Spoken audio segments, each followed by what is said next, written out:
sempre stato un dibattito, prevarica l'aspetto testuale o musicale nel connubio tra testo e musica. Voi cercate un certo equilibrio anche una vostra sperimentazione che a volte tende più sulla prevaricazione del testo, quando appunto il testo magari è particolarmente marcato, e a volte invece dove il testo viene messo in crisi.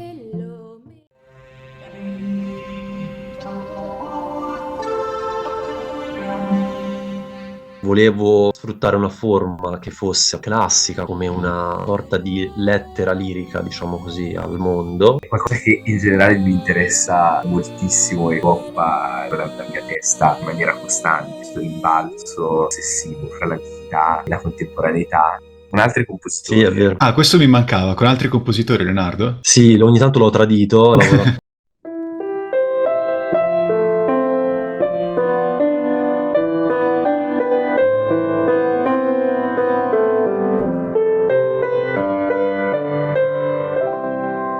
Chi ci ascolta non lo sa, ma questo è un grande ritorno, è Inutile Arte. Abbiamo Riccardo Perugini e Leonardo De Santis. Abbiamo già fatto una intervista, ma la rifacciamo perché c'erano alcuni problemi tecnici, ma è un grande piacere riavervi qui. Ciao ragazzi. Ciao Ciao Antonio. Antonio. Riccardo e Leonardo sono una coppia artistica, da tanti anni collaborano per opere musicali. Riccardo è un compositore di musica contemporanea, Leonardo è un poeta e librettista ed è un connubio che nei secoli passati ha avuto una storia e molti successi, ma che nella contemporaneità è abbastanza inusuale. E poi le loro opere sono molto affascinanti, molto interessanti, quindi è un grandissimo piacere averli qui e parlare un po' di alcune delle loro produzioni. Dunque, Riccardo, Leonardo, come ho detto, da tanti anni collaborate insieme. Come avete iniziato? Allora, il nostro percorso è iniziato nel 2015, un po' per caso. Io avevo appena iniziato a comporre, infatti il lavoro che abbiamo scritto insieme io e Leonardo quell'anno lo considero un po' la mia opera numero uno. Vinsi questo concorso in Finlandia, brano per coro, solisti e quintetto d'archi.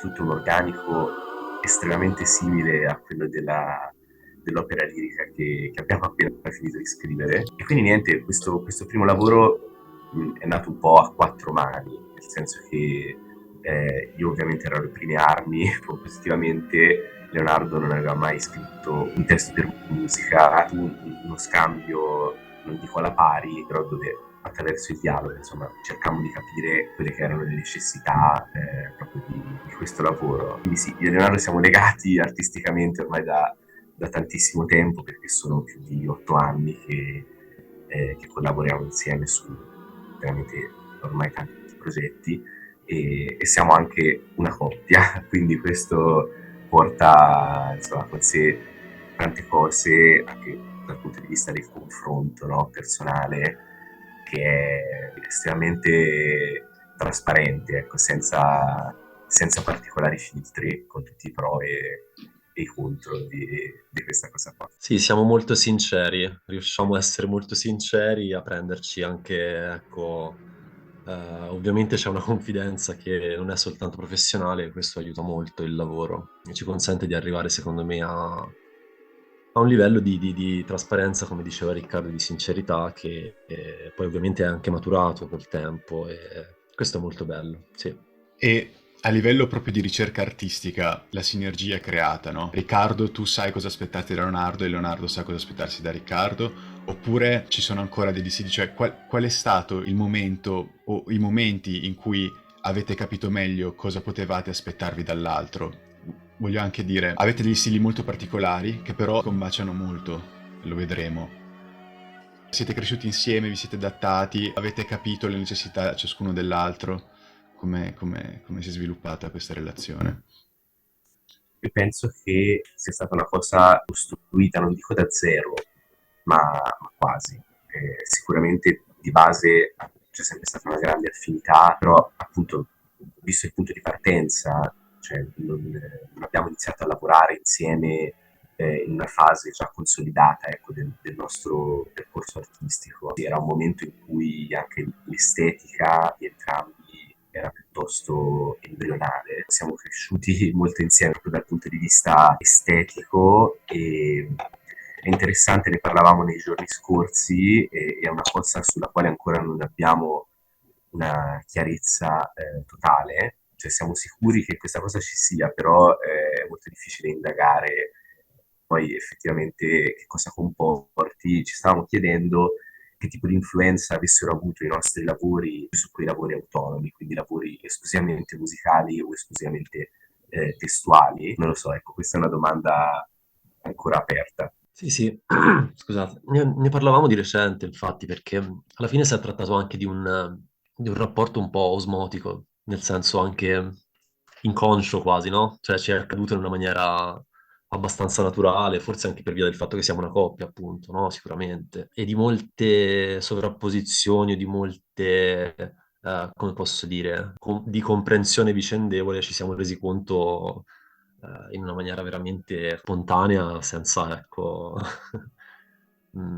ragionarci neanche troppo, ecco, dietro a queste cose. Quindi sì. Mi avete anche detto però che ci sono anche stati dei momenti di incomprensione o comunque questa sinergia non è sempre naturale, sempre diretta, perché pretendete molto ciascuno dall'altro e ci sono anche dei momenti in cui per avere il massimo dalla vostra arte dovete lavorare col tempo sulle strutture, sulle necessità di ciascuno dell'altro. Ad esempio, so Riccardo che chiedi spesso a Leonardo di cambiare i testi. Cosa cerchi mentre stai scrivendo la tua musica e quali cambiamenti di solito chiede a Leonardo di apportare ai suoi testi? Questa è una cosa che man mano negli anni diminuisce sempre di più. Per esempio con il libretto dell'opera lirica i cambiamenti sono stati veramente minimi. Non dico buona la prima, ma quasi. Quindi ecco, è una cosa che sta andando a diminuire, proprio perché c'è una comprensione sempre migliore di quelle che sono le reciproche necessità. Molto spesso inizialmente la discussione si focalizzava su alcune parole e la loro musicabilità. Ecco. Però ecco, mi accorgo che in tanti casi ho chiesto delle modifiche rispetto a questi testi, però contemporaneamente negli anni la mia musica è cambiata, in qualche modo ha accolto tutta una serie di possibilità del linguaggio che inizialmente sarebbero state molto ostiche, ecco, da mettere in musica. È quasi diventata un po' una cifra dei nostri lavori, insomma, dove è presente sia il testo sia la musica, proprio quella anche di mettere in musica delle parole che non sono particolarmente musicali, no? Che sono molto lunghe e a livello sonoro apparentemente non sembrano accogliere, ecco, le note molto bene. Interessante questo aspetto, anche perché c'è sempre stato un dibattito nei secoli lunghissimo su prevarica l'aspetto testuale o musicale nel connubio tra testo e musica, no? E invece voi cercate di trovare un certo equilibrio, anche una vostra sperimentazione che a volte tende più sulla prevaricazione del testo, quando appunto il testo magari è particolarmente marcato, e a volte invece dove il testo scompare, il testo viene, come dire, messo in crisi. E a riguardo addentriamoci proprio su una delle vostre opere, cioè la prima con cui vi ho conosciuto, che in realtà è una delle più recenti, cioè La ragione di un prato, come sapete l'adoro. E La ragione di un prato per cosa si caratterizza? La voce è in realtà una voce sintetica, digitale.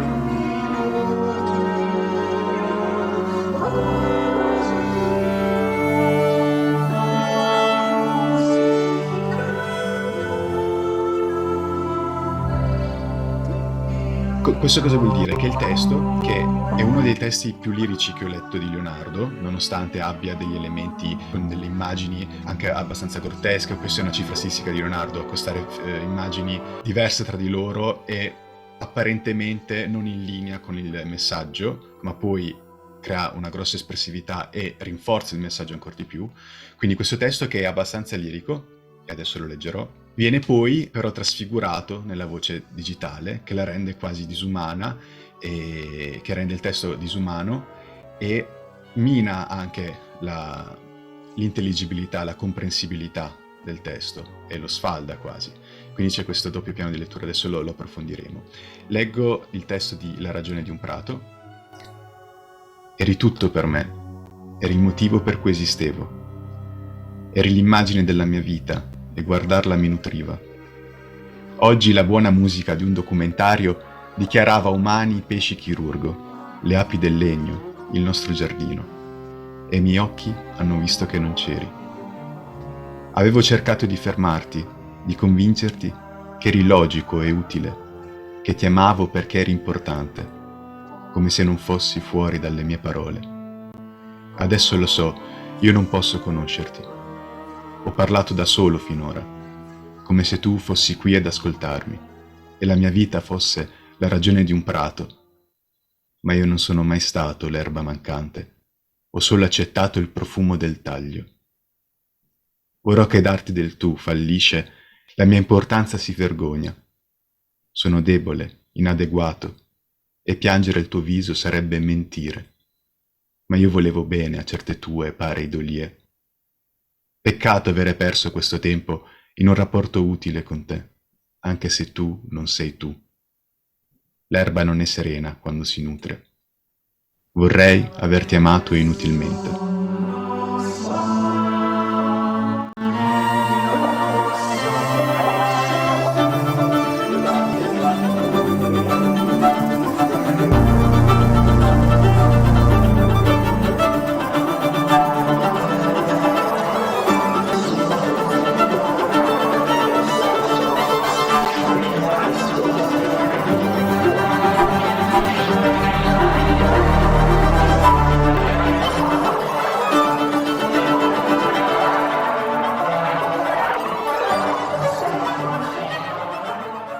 Il testo, molto lirico, una storia d'amore, l'incomprensibilità della parola d'amore e di un rapporto amoroso in un contesto quotidiano, quindi vari livelli, vari strati, e questa incomprensibilità, se vogliamo, è anche poi raffigurata in un certo senso nella voce digitale, sintetica, che appunto, come dicevo, complica la comunicabilità del testo. Allora, Leonardo, come hai affrontato il testo di questa poesia? Quali sono stati i tuoi intenti? Allora, è sicuramente un testo che parla del rapporto con la realtà, quindi volevo sfruttare una forma che fosse appunto classica, come una sorta di lettera lirica, diciamo così, al mondo, proprio per manifestare la disfunzione che c'è nel rapporto che abbiamo con il mondo, cioè l'incomprensione, il modo in cui noi fraintendiamo il mondo umanizzandolo, comunque la realtà umanizzandola. È stato un po' questo il risultato a cui volevo arrivare, e il lirismo che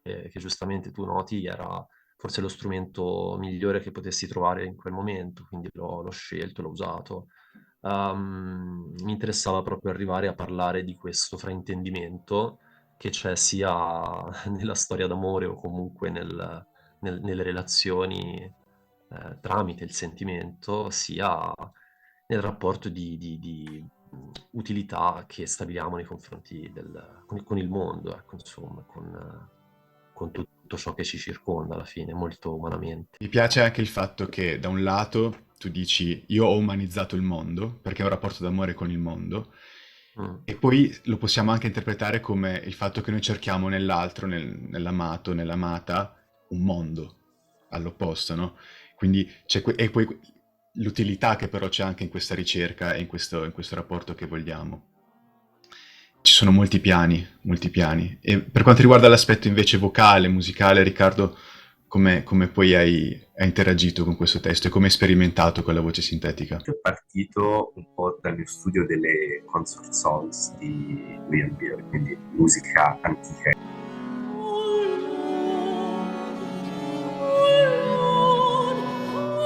E la domanda che mi sono posto, che è una domanda che mi pongo spesso, cioè la consort song è una forma assolutamente abbandonata a livello storico, no? Anche piuttosto circoscritta a un preciso periodo.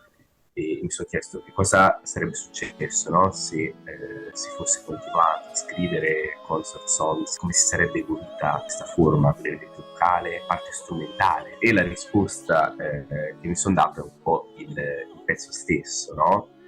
E quindi questa voce che è centrale, perché a livello sonoro ha un'importanza molto grande, però al tempo stesso è assente, perché non è presente la fonte di questa voce, che nel caso specifico è la mia voce, appunto sintetizzata, che passa attraverso un vocoder e altri effetti. L'intento ovviamente era anche quello di mettere in musica un testo così lirico in una maniera quasi disumana in qualche modo, no? Quindi delle parole molto tense, che hanno anche un calore proprio espressivo intrinseco, però dette con un tono assolutamente neutro, andando addirittura a sgretolare la comprensibilità di queste parole. Quindi sì, è una riflessione su questo spazio liminare fra l'assenza e la presenza e la centralità di qualcosa, questa voce sintetizzata, che poi è la voce del compositore, no? Anche in parallelo proprio con il ruolo in generale del compositore, che è sempre presente nella propria musica, ma mai in prima persona, di solito. L'aspetto della voce sintetica è interessante anche perché ho avuto la mia fase folle in cui mi ero intrippato con i Vocaloid giapponesi.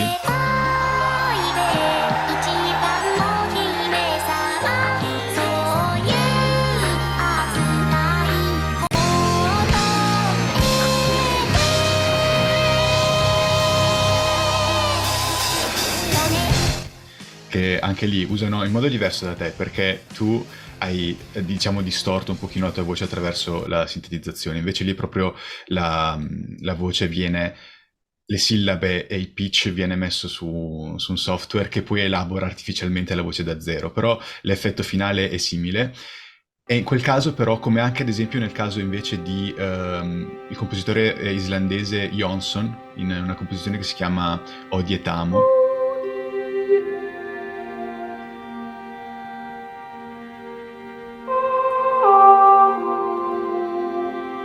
lui invece usa Apple Talk per produrre la voce, però in quegli esempi diciamo che sì, c'è l'effetto timbrico della voce sintetica digitale che è affascinante, però si ripropone un aspetto melodico e vocale simile a quello del canto naturale. E qui mi rifaccio un po' a John Cage, quando lui critica l'uso del theremin. Il theremin è uno strumento molto affascinante e lui diceva: perché col theremin, che ha un così ampio ventaglio di possibilità sonore, dobbiamo limitarci a replicare le melodie per violino, per voce, eccetera.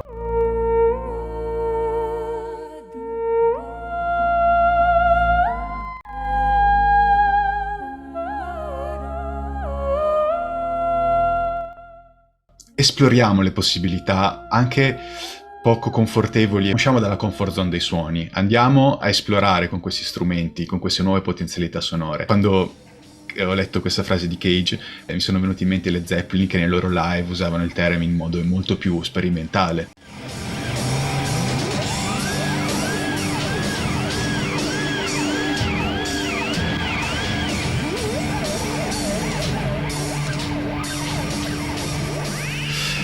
E quindi ti voglio chiedere, tu nell'uso di questa voce sintetica hai cercato di portare l'asticella oltre, nonostante tu hai sempre un rapporto poi con le forme brevi, con anche la canzone, però poi l'aspetto di musica contemporanea che è in te, ed è anche la bellezza dei vostri stili, che riuscite a mischiare, a mescolare le forme e le sperimentazioni. Quindi da un lato recuperi alcune forme tradizionali di canzone, ma poi dopo non ti limiti a quello e con la voce sintetica vai oltre. Cosa ne pensi di questo uso delle nuove sonorità, delle strumentazioni? Allora, è una delle cose che mi interessano di più e ho cercato di declinarla anche andando oltre alla ragione di Prato in altri modi. Innanzitutto la musica vocale, avrai intuito, è, non dico il principale, ma sostanzialmente sì, il mio interesse compositivo, e sono molto interessato a tutte quelle voci che non sono convenzionali, quindi anche oltre all'aspetto sintetico,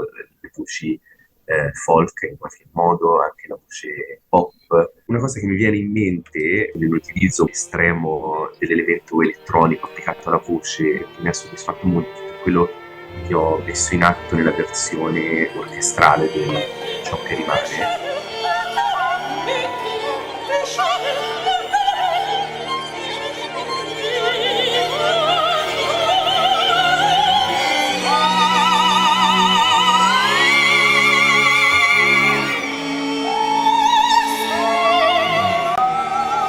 io non sono mai stato un grandissimo amante della voce lirica impostata tradizionale, perché lo trovo proprio un timbro, volente o nolente, storicizzato. Quindi indipendentemente dal linguaggio musicale che si sceglie, comunque mentalmente riporta a una tradizione antica e un suono antico, che forse non ha più nemmeno una vera ragione d'essere oggi, no? Con la possibilità di amplificare una voce. In quel caso decisi di applicare a questa voce lirica impostata un autotune dissonante, quindi utilizzato in maniera impropria, ecco, non per correggere l'intonazione e riportarla sulla nota giusta, ma quasi per sdoppiare questa voce e renderla completamente aliena, andando un po' a sottolineare quello che per me già di base è la voce lirica impostata, cioè una voce aliena, una voce che non è naturalmente umana in qualche modo. E visto che il brano insomma, parlava di, insomma, il punto di partenza erano un po' le suggestioni relative al cosmo, eh, soprattutto in Dante, no? Però rielaborata in maniera assolutamente personale, mi sembrava molto appropriata. Il tuo giudizio sulla voce lirica è in realtà non così, non è l'unico nei compositori contemporanei. Ci sono altri compositori contemporanei che la pensano come te, giustamente. Penso ad esempio a Adriano Guarnieri. Adriano Guarnieri, che lui diceva questo. E poi magari parlando della natura delle cose, credo si possa trovare un altro contatto tra te e Guarnieri. Però mi interessa appunto questo aspetto del fatto che tu comunque la voce lirica l'hai usata, perché questo brano ha partecipato al concorso Busoni vincendolo e ovviamente il concorso Busoni prevedeva una voce lirica, però tu l'hai sfruttata per una tua sperimentazione e quindi hai mescolato anche qui i livelli, i generi e gli stili. Stessa cosa ha fatto Leonardo con il testo, nel senso che Leonardo ha ripreso gli echi danteschi, ma poi ne ha fatto qualcosa di diverso, facendo una riflessione sia di immagini, sia anche a livello stilistico, proprio di uso delle forme del verso, completamente diverse da Dante. Come ti sei approcciato a questo eco dantesco e come lo hai vissuto, Leonardo? Guarda, è una bella domanda perché io Dante lo sto attraversando in questo momento per un esame importante e ovviamente è sempre un mito enorme con cui confrontarsi e uno arriva davanti a Dante con, no? Con un attimo di quasi timore reverenziale, ovviamente, no? Però era importante per me non scrivere qualcosa che non facesse eco, ma fosse una, come posso dire, ehm, pallida imitazione, no? Perché poi sarebbe venuta molto fuori questa cosa, no? Quindi sì, ci sono degli echi danteschi, ma quello che mi interessava di più era lavorare sui temi sui quali anche lui aveva lavorato, diciamo così, no? Per esempio questa vastità dell'universo, questa cosmicità così allargata e ampia in questo testo c'è. È un testo che ho scritto insieme a Daniela Brunelli, tra l'altro, un testo composito, misto, fatto di tanti... quasi un lavoro di patchwork tra me e lei abbiamo fatto, no, per tirare su questo testo. Quindi un testo completamente ex novo che a Dante si avvicina per modo di dire alla fine, no? Ecco, sì, è andata così. Affascinante. E diciamo che un modo anche per avvicinare a forme del passato, quindi quelle dantesche, oppure a forme musicali del passato, perché Riccardo, abbiamo detto e lo ribadiremo, è molto vicino a forme preclassiche di musica, è quello di reinterpretarle in chiave contemporanea. Perché e poi però c'è un altro paradosso, perché la chiave contemporanea permette di riscoprire il passato e di riapprezzarlo, ma è anche vero che adesso, soprattutto per quanto riguarda la musica contemporanea, c'è bisogno di un approccio educativo nuovo, perché molti musicisti, molti esecutori sono, non voglio dire prevenuti, ma non hanno spesso gli strumenti per mettersi in gioco e apprezzare le possibilità della musica contemporanea. E qui finalmente arriviamo alla natura delle cose. So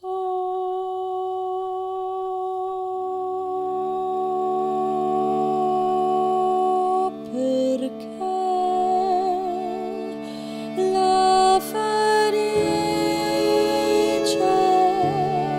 sarebbe evasa.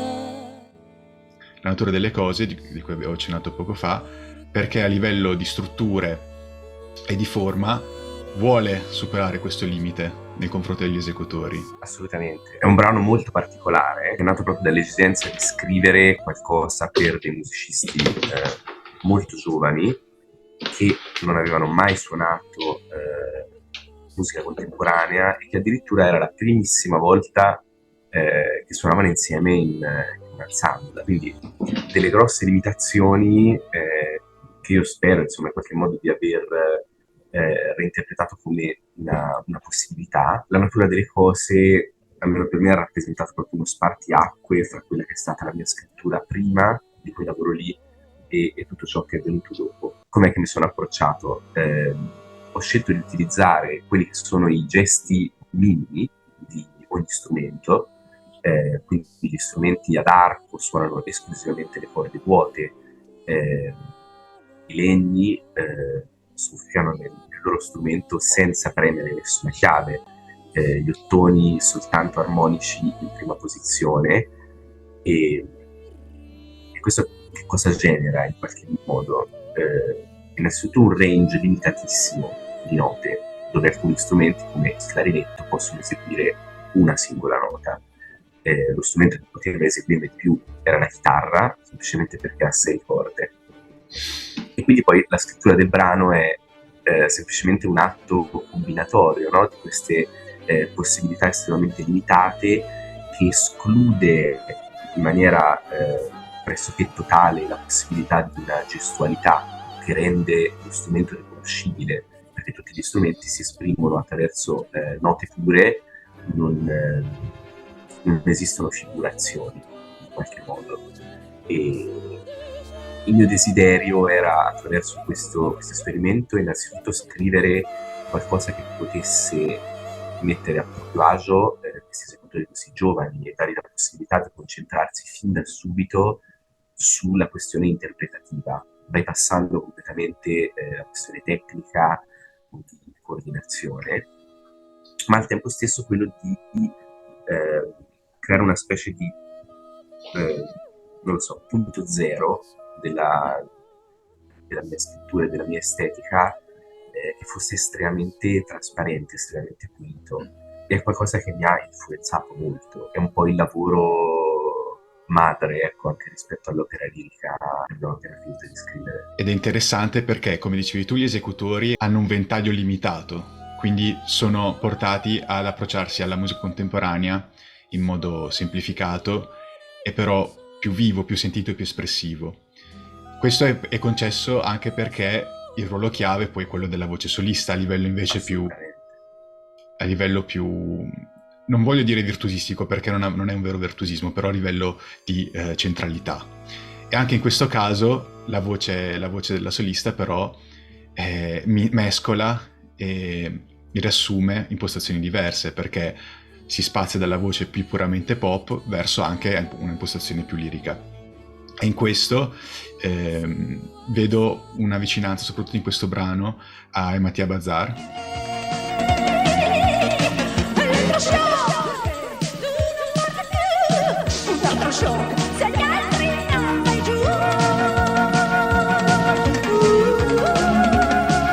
Ed è in questo che mi rivedo con Guarnieri, perché Guarnieri ha affidato una delle sue opere ad Antonella Ruggero.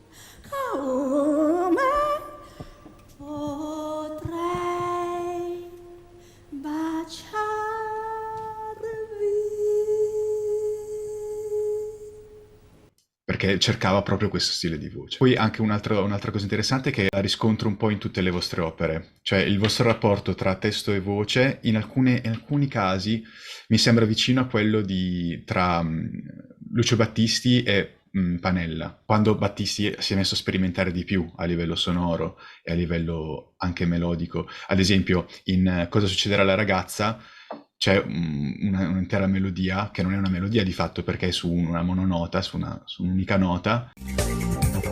L'alma, la barba, la curva della gola, rasojate che sono orli di gonna.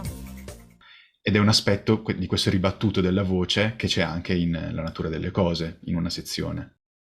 E poi i testi di Leonardo sono ricchi, come dicevo prima, di immagini diverse, immagini apparentemente a volte nonsense, apparentemente, perché poi invece si recuperano in uno schema complessivo e hanno sempre questa liricità e questa liricità recuperata, nuova, con una forte espressività, come anche nei testi di Pasquale Panella. Quindi sì, questo sicuramente. E un aspetto interessante è poi l'ultima sezione della natura delle cose, con questo canto intimo materno a cullare, a terminare.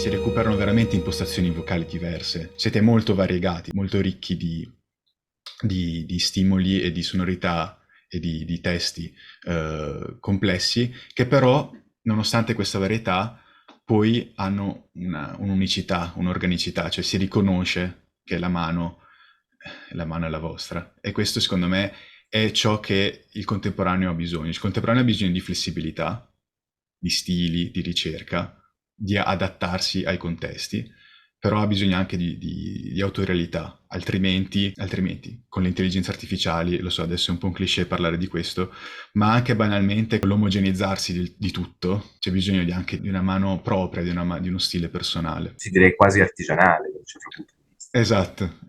Esatto.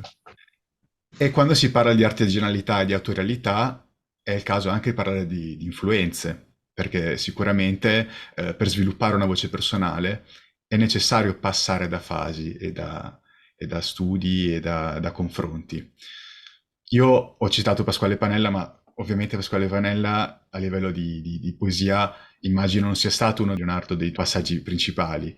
Mi interessa invece sapere le tue letture, come ti sei approcciato alla poesia. Allora, per quanto riguarda sia la poesia che poi anche i testi per musica, perché poi ecco, non le ho mai considerate come due attività del tutto separate e che avessero bisogno di una poetica scissa, diciamo così, anzi, sono specialmente nell'ultimo periodo, ma specialmente per l'opera che abbiamo scritto ultimamente, sento che la differenza, veramente la lontananza tra quello che posso fare da solo e quello che posso fare con Riccardo è veramente minima, nel senso che sì, si pensa per musica, però ecco, c'è talmente tanta facilità no, di scambiarsi e di collaborare, no, in base alle idee che la distanza è minima.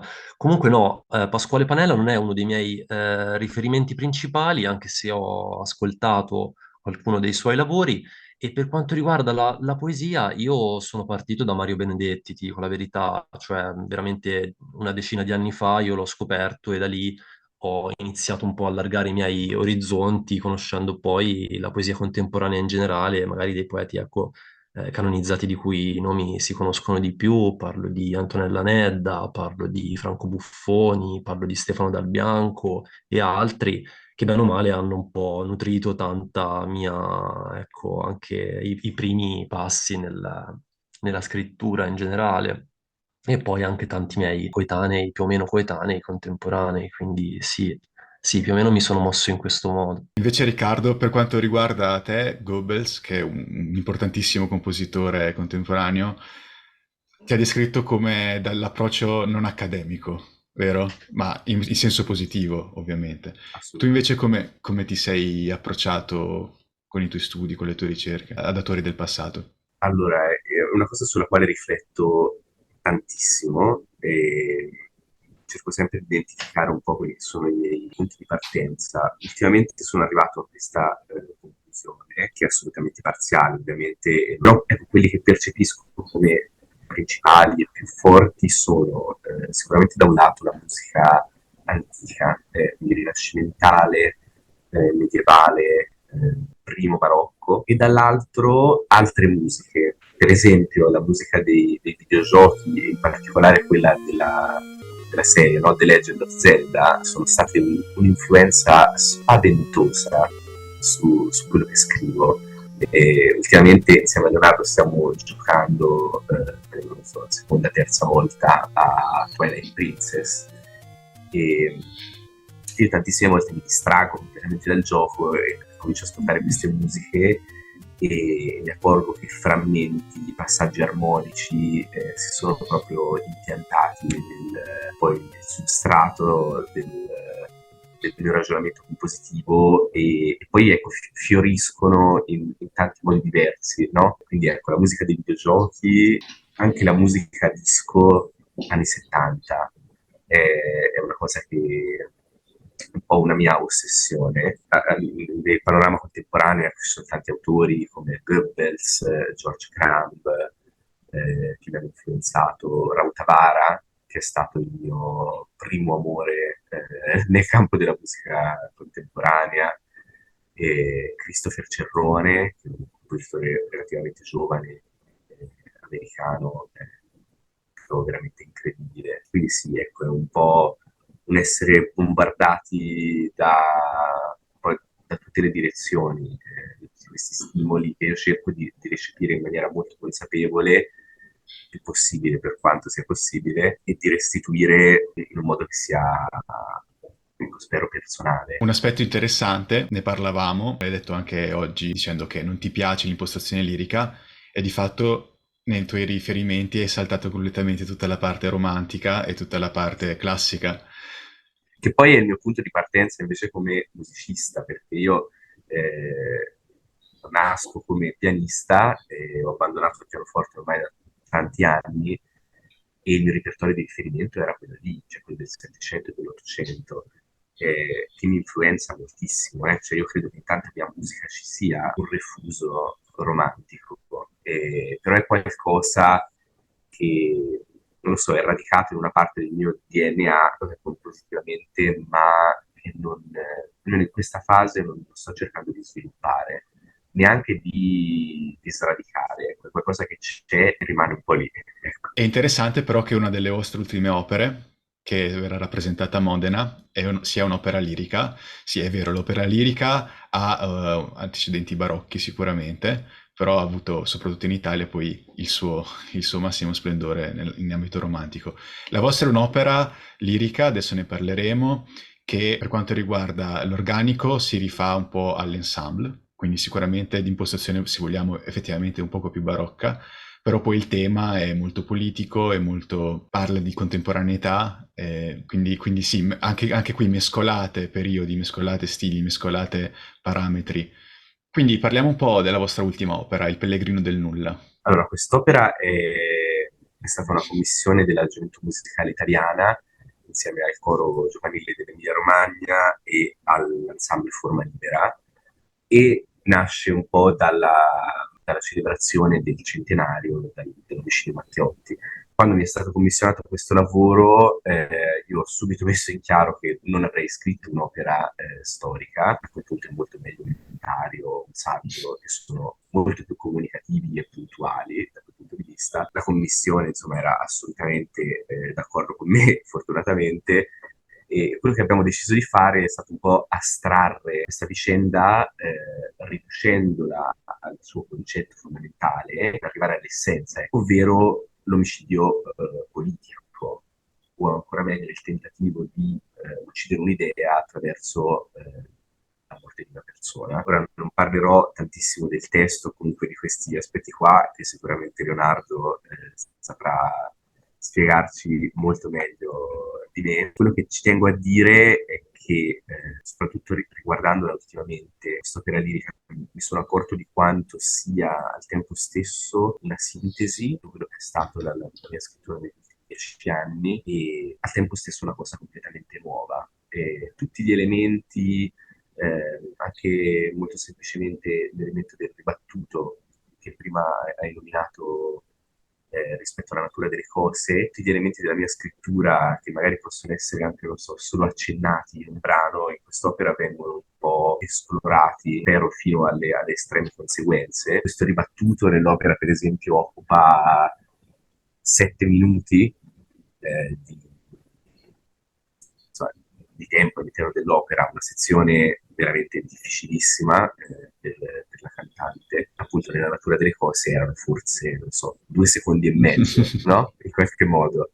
E quindi ecco, musicalmente c'è veramente un po' di tutto, dalla musica antica a sezioni appunto che partono da, non so, dai concerti grossi di Corelli, senza mai citarli, sezioni dove mi accorgo che l'influenza maggiore sono gli ABBA e Donna Summer, altre sezioni in cui appunto la musica dei videogiochi si può vedere fuori in maniera molto forte, soprattutto dopo l'aggiunta delle percussioni, perché l'organico di quest'opera è coro, misto, 2 voci soliste, quartetto d'archi e 2 percussionisti che suonano rispettivamente marimba e vibrafono, quindi esclusivamente percussioni intonate. Quindi ecco, sì, un po' questo.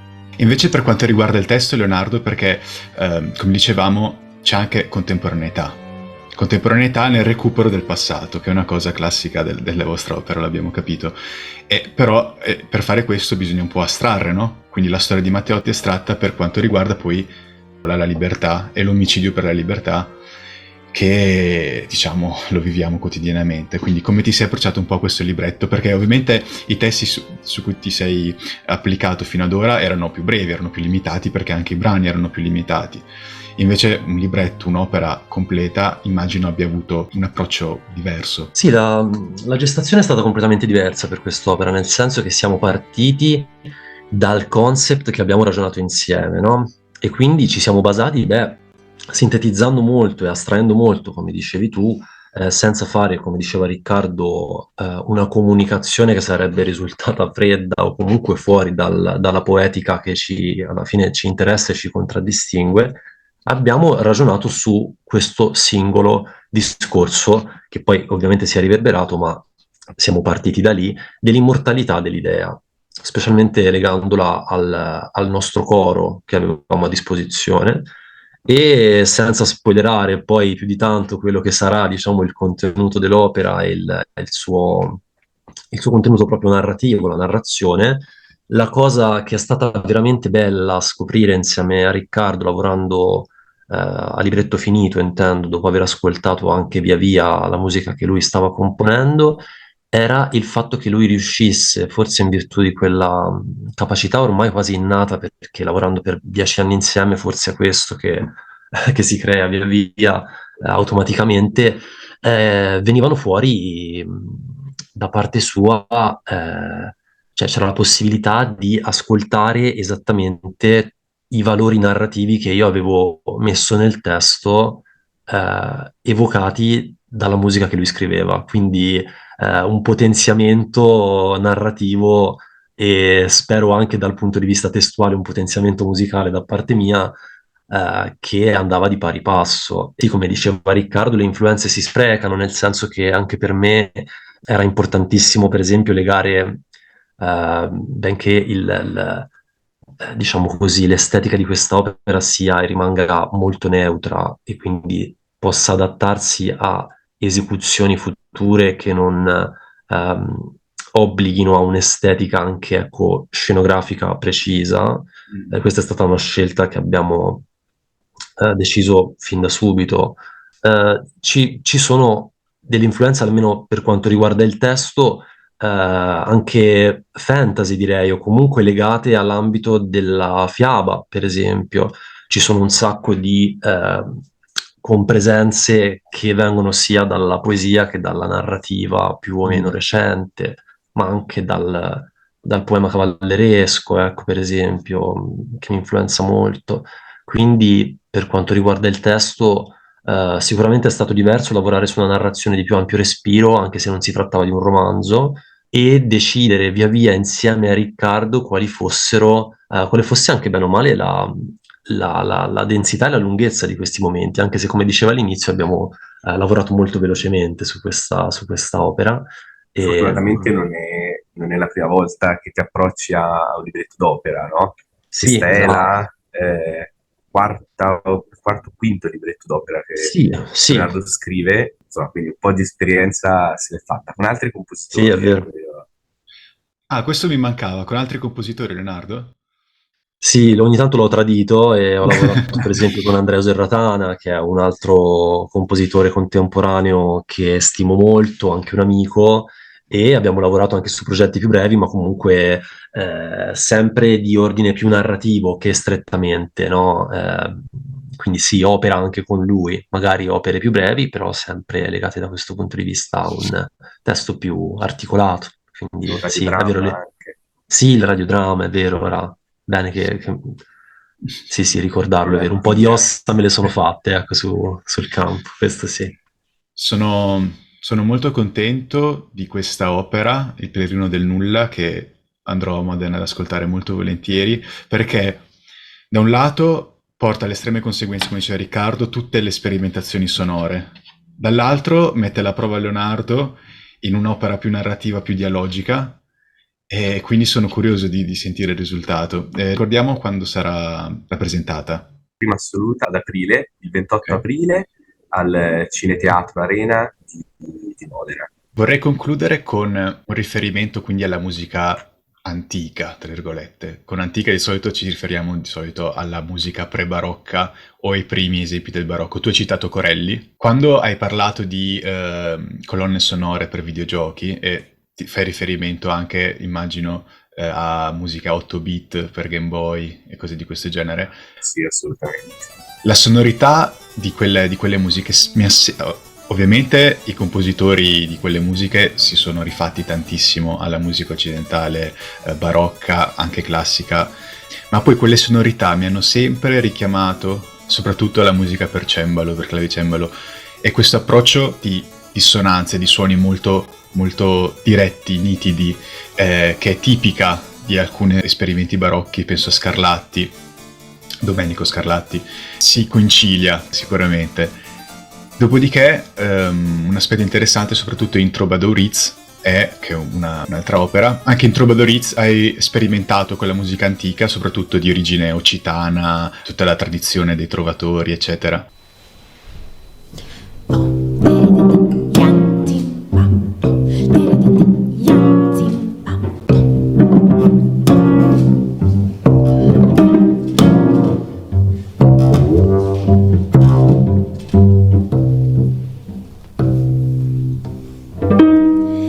Vengo illuminato. In quel caso hai anche sperimentato con la possibilità di un solista musicista come cantante, ad esempio, che è una cosa che nel pop avviene sempre, avviene spesso. Molti cantanti suonano anche sul palco, mentre nella musica classica questa ambivalenza di un esecutore che suona più o canta e suona è più rara, è più rara. Nella musica contemporanea si è sperimentato certamente, ma non con la volontà performativa che tu, perché tu quasi recuperi il solista rocker che però lo fa nella modalità pre-barocca. Di solito è assolutamente timbrico, è quell'approccio contemporaneo a questa cosa, no? Questa mescolanza del suono della voce dell'esecutore con il suono dello strumento. Verissimo, è molto più timbrica, invece nel tuo è proprio un canto spiegato e in un qualche modo tu recuperi quindi queste tradizioni pre-barocche, anche minori, diciamo, un pochino, un minimo eco posso rivederlo nei folk songs di Berio.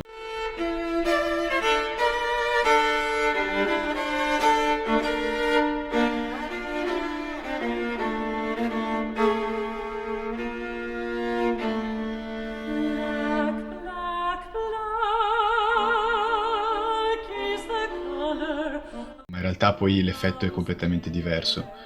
Quindi il tuo approccio con questa musica antica, medievale e pre-barocca, il tuo approccio con questa esecuzione che però poi ha a che fare con il solista rocker o pop, tra virgolette, e poi queste sonorità assolutamente contemporanee dei videogiochi che però hanno un eco, hanno un rimando all'antico. Allora è una questione gigantesca che rappresenta buona parte della mia poetica e spero di essere sintetico. Allora, partendo da Trubaduriz, il desiderio principale era quello un po' simile alla questione della ragione di imparato rispetto alle consort songs, no? C'è quello proprio di mettere in scena un trovatore contemporaneo, no? Una figura molto simile in realtà al cantautore, come potrebbe essere De André, no? Che canta e si accompagna con la chitarra. Questo ovviamente presuppone un contatto molto intimo con l'esecutore che sappia in qualche modo muoversi in questa direzione, e Aïcha Denis Birdal è stato un incontro magico, ecco, da questo punto di vista, perché lei si specializza, lei è una cantante, compositrice e violoncellista turca, e buona parte dei suoi brani sono scritti per lei stessa, e lei canta e suona contemporaneamente. Quindi ecco, in Troubadours ci sono tantissimi modi di riprendere una musica così antica come quella dei trovatori. Per esempio nella quarta canzone, che è Serena,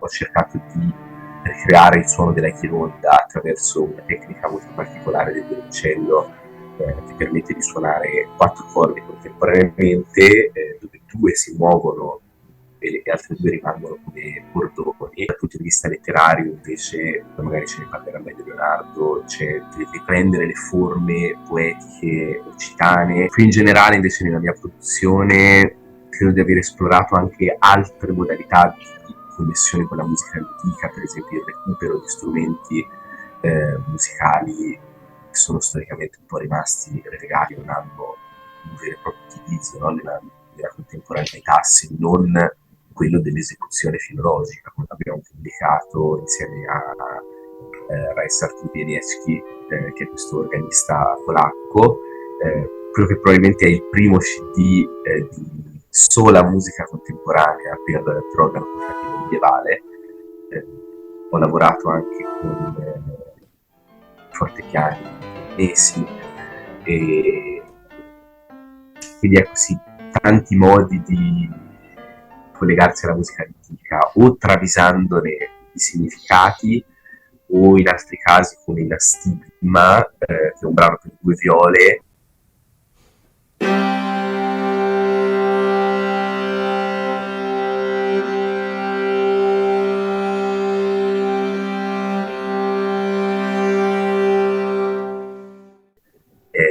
Il cui punto di partenza sono stati un po' gli organa quadrupli, ecco, di Perotino.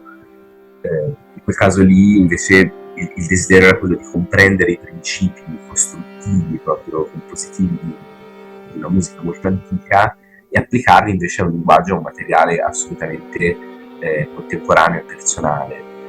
E è qualcosa che in generale mi interessa moltissimo e che occupa proprio la mia testa in maniera costante, no? Questo rimbalzo ossessivo fra l'antichità e la contemporaneità. L'ultimo brano che voglio nominare velocemente è appunto il nuovo dizionario degli affetti per violoncello solo.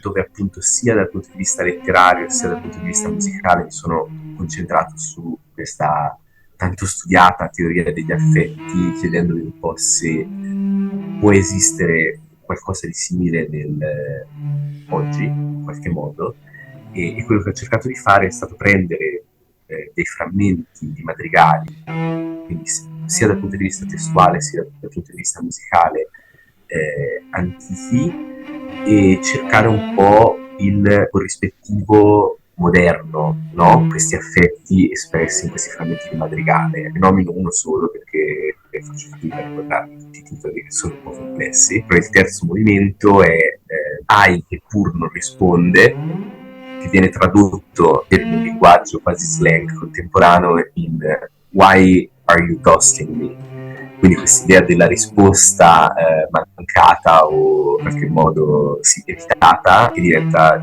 i costi. Questi qua sono i poli estremi di di questi lavori, e io ho cercato attraverso la musica di ricostruire un po' un possibile percorso, quasi una genealogia ereditaria, sia dal punto di vista letterario sia dal punto di vista musicale di questi effetti. Ecco. Invece Leonardo, per quanto riguarda i testi, prima abbiamo citato Dante. Dante è un autore medievale che però si rifà alla tradizione dei trovatori. L'esempio più famoso è Daniel, che viene citato proprio nel Purgatorio. Però comunque la tradizione degli occitani, dei provenzali, è un'altra cosa ancora.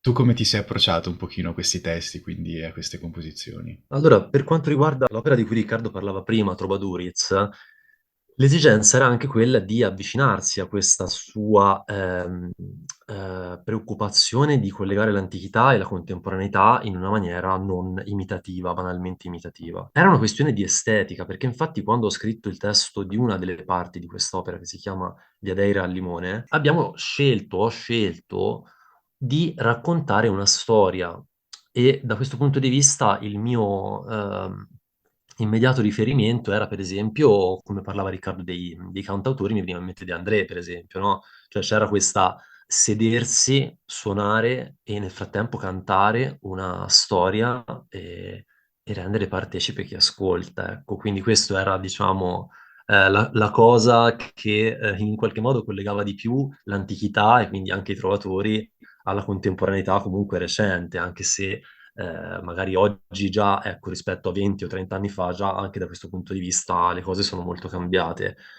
Era una idea di costruzione della comunità intorno a una sorta di focolare musicale, mi viene da dire quasi, no? C'era questa idea dell'ascolto di una storia. E ora ho noto un po' così, in particolare quel testo parlava della vicenda di un immigrato che appunto si trovava a trovare in un certo senso una sorta di pace luminosa nel suo luogo di arrivo, di approdo, e quindi c'era anche questa suggestione un po' montaliana, no, del limone.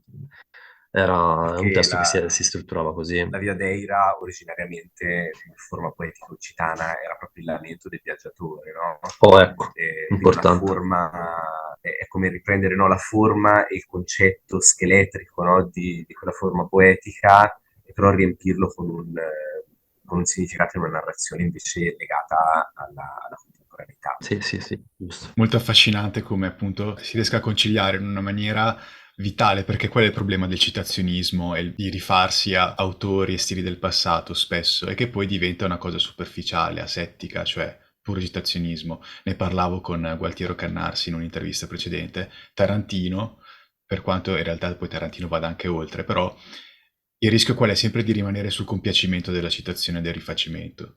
Invece nel vostro caso cioè, si crea qualcosa di nuovo, si va oltre. Perché citavi Montale con la tradizione provenzale, cose in realtà molto diverse tra di loro, perché Montale ha sicuramente degli studi alle spalle classici, anche se non accademici, ma difficilmente si riesce, sicuramente con Dante i legami sono tantissimi, con la tradizione provenzale dei trovatori diretta non c'è. Stessa cosa per quanto riguarda l'aspetto musicale, abbiamo citato compositori così eterogenei, così vari tra di loro, da Perotino alla disco Lo degli anni sfondo. 70. Esatto, a Condo. Moroder. Sì, a Giorgio. Però non vi limitate alla superficie dell'aspetto citazionistico, cioè è una metabolizzazione di queste esperienze per poi cercare un discorso nuovo. Concluderei con questa riflessione brevissima. Il mondo contemporaneo prevede l'ibridazione tra arti, tra stili. Voi ibridate musica e testo, ibridate temporalità, stili, e questo è fondamentale. Dobbiamo in un qualche modo, con la creatività e con l'artigianalità di cui parlava Riccardo prima, cercare di creare qualcosa che sia altamente comunicativo, ma non perché sia, e lo dicevamo con il Pellegrino del Nulla, un saggio, un documento didattico di per sé. Cioè non è la musica e la poesia, l'arte di oggi può essere, a mio avviso, di insegnamento e di guida attraverso l'espressività, attraverso la novità del gusto, del sapore, di parlare del tempo presente, ma non in maniera didattica, appunto, non sedendosi su un piedistallo, cercando di descrivere il tempo presente in modo lineare, ma immettendosi nei meccanismi del presente, sporcandosi le mani, mostrando in maniera nuova, con luce nuova e viva, con le mani sporche di sangue, ciò che siamo e che potremmo essere. Altrimenti, bombardati come siamo da stimoli diversi, siamo semplicemente più confusi. Non possiamo mettere nuovo rumore e nuove voci, semplicemente, ah sì, viviamo in una società che è così, bla bla bla bla. Già l'attenzione se n'è andata. Bisogna andare in medias res su ciò che siamo oggi, immettendo qualcosa di nuovo, con creatività e interessi personali fuori dalle norme. E voi siete fuori dalle norme perché siete non accademici, per quanto le norme le conosciate benissimo, e questo è anche un aspetto importante. Grazie Antonio. Grazie mille veramente Antonio, e Grazie grazie a a voi. tutti quelli che ci ascolteranno. Grazie ragazzi. Grazie, Grazie a ciao. te.